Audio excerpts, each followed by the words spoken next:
There's a moment in this video where everything sounds intelligent, but if you follow closely, something else starts to happen.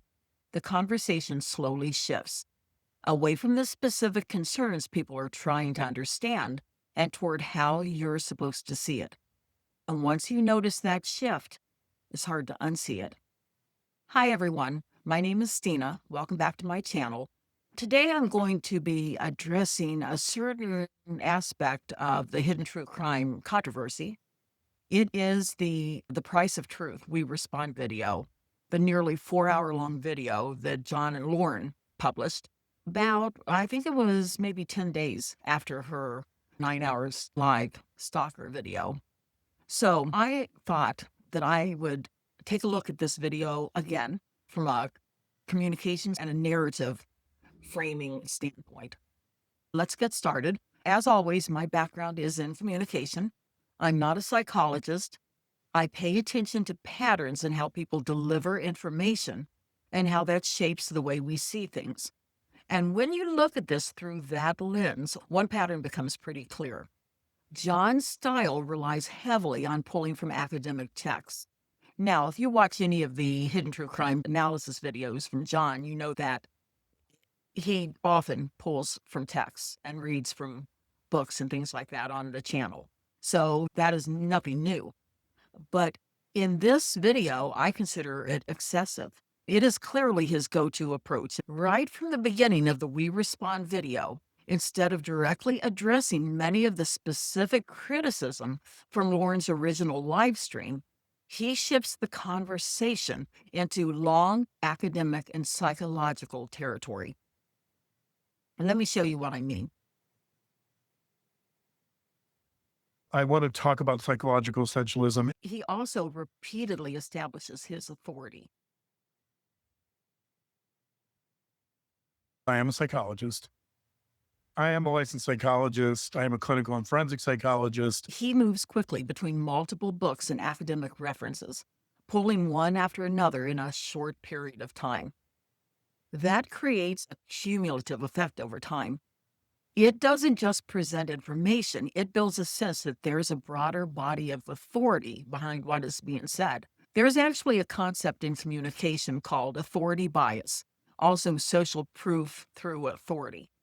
It is the tendency we all have to give more weight to information when it comes from someone we perceive as an expert, especially when that expertise is being reinforced in real time. Books, studies, academic language, those things don't just inform. They signal credibility before we've even evaluated the content. And at the same time, the conversation shifts into broader psychological concepts. Things like essentialism, moral judgment, and how people tend to categorize others.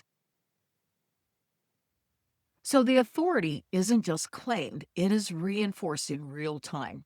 And once that authority is established, the conversation moves further away from the concrete issues until the example starts to look familiar. Let's say someone writes some private text messages. They're released publicly. The example here isn't random. It reflects the situation itself, just reframed as a general principle. This approach doesn't just elevate the conversation, it reframes it. It doesn't just add context, it shifts how the entire situation is interpreted.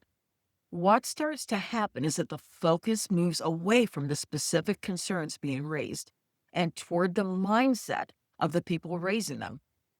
It creates a clear implication. We're, meaning Lauren and John, we are rational, informed, and grounded. And all of the people criticizing us are reacting from bias or instability. This is the part that stands out the most to me.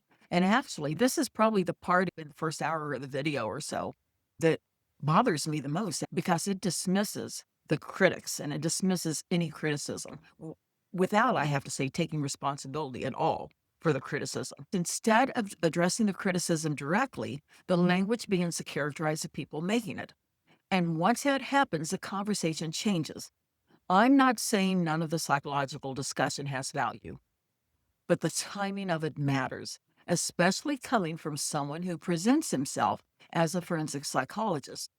It starts to feel less like a straightforward response and more like a way of controlling how the situation is interpreted.